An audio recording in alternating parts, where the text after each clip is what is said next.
Te voici sur la vidéo test du Vivo V21 5G. Un smartphone surprenant, mais aussi séduisant, et pourtant, il va pas plaire à tout le monde.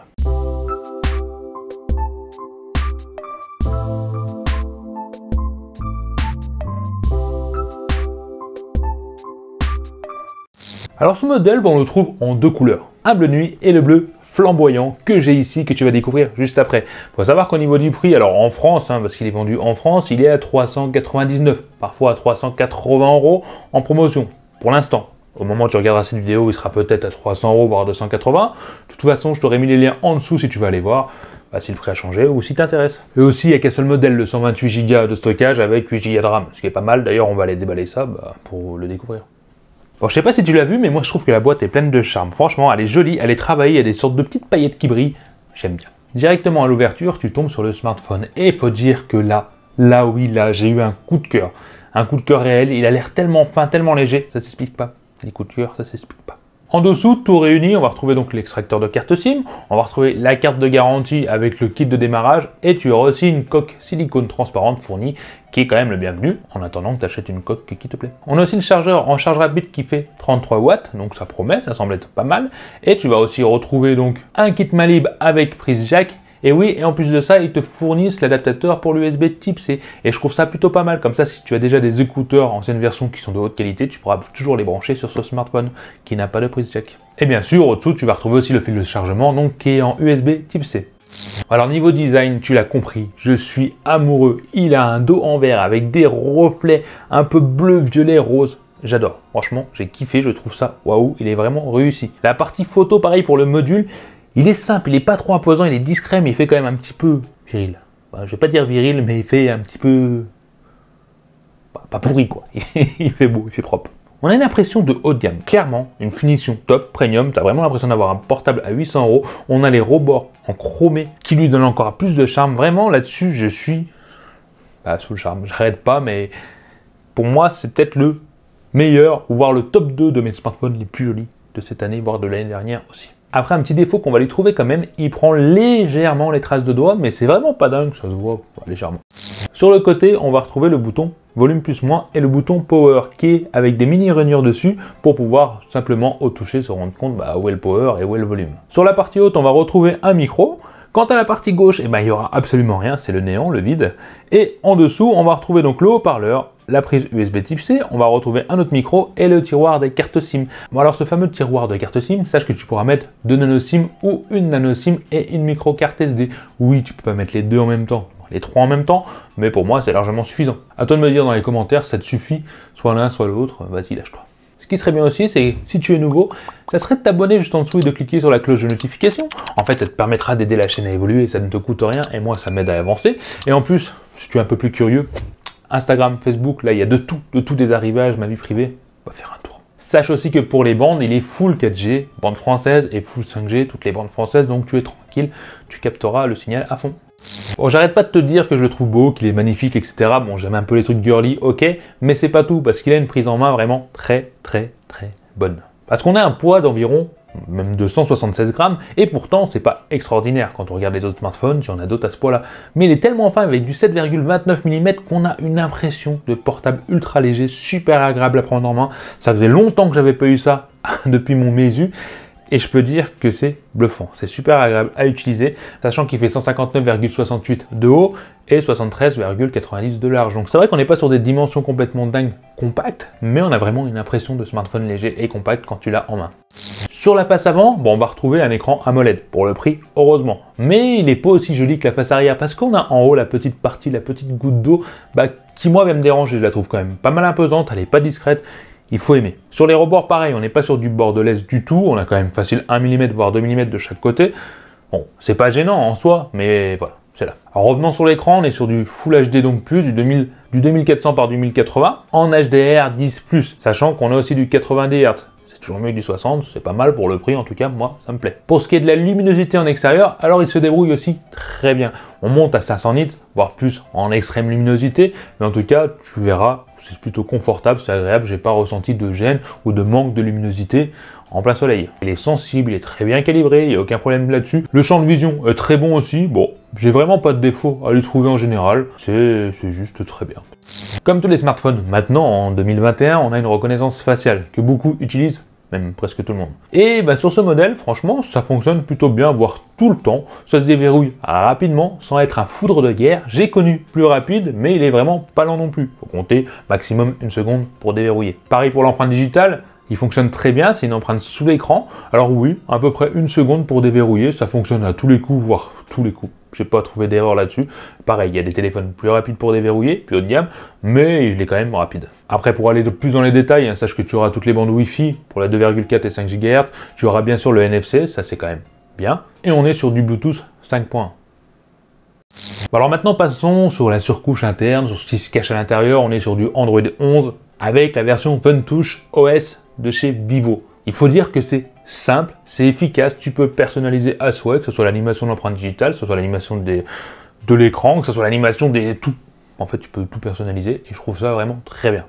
Pour ce qui est du processeur, on est sur le MediaTek 800 Density U. Et pour être honnête, on va clairement être honnête, oui, à ce tarif-là, tu trouveras facilement plus puissant. Que ce soit le Poco F3 que j'ai testé ici, qui est moins cher et bien plus puissant. On va dire que pour la plupart des gens, 90% des gens qui ont un smartphone, ça sera largement suffisant, mais vraiment largement. Tu peux naviguer de partout grâce au 8 Go de RAM, il faut dire qu'il est fluide de partout, que ce soit Instagram, Facebook, YouTube, tu peux faire ce que tu veux, regarder des vidéos, même faire les deux en même temps, il n'y aura aucune latence. Pareil pour les jeux, sache qu'il tourne extrêmement bien. J'ai pu tester Call of Duty, c'était très fluide, c'était agréable, l'écran réagit très vite, sachant que tu as un mode jeu aussi pour améliorer ou personnaliser la réactivité ou la luminosité.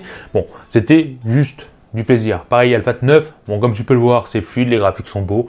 Et en plus, il chauffe pas vraiment, donc on va dire qu'il s'en sort plutôt pas mal. D'ailleurs, j'ai oublié de te dire, le score en tutu est quand même de 387 000 et des poussières. On est proche des 400 000, comme je t'ai dit. Si tu connais pas, ça veut dire que c'est un très bon score. En tout cas, c'est le score des moyennes gamme en ce moment. Et pour les fans de Fortnite, sache que tu peux pas l'installer officiellement. En tout cas, quand tu installes l'application Epic Games, il va te dire que le portable n'est pas compatible. Tu pourras quand même l'installer si tu passes directement en téléchargeant le jeu par un site de téléchargement autre que Epic Games.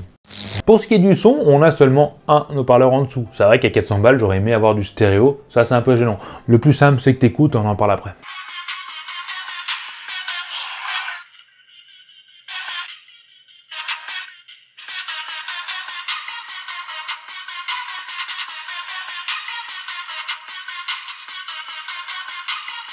Bon, comme tu as pu, entre guillemets, l'entendre, il est assez puissant, il manque clairement de basse, un peu comme tous les smartphones, mais il faut savoir que les aigus ne sont pas agressifs, donc ça reste agréable à écouter pour un smartphone.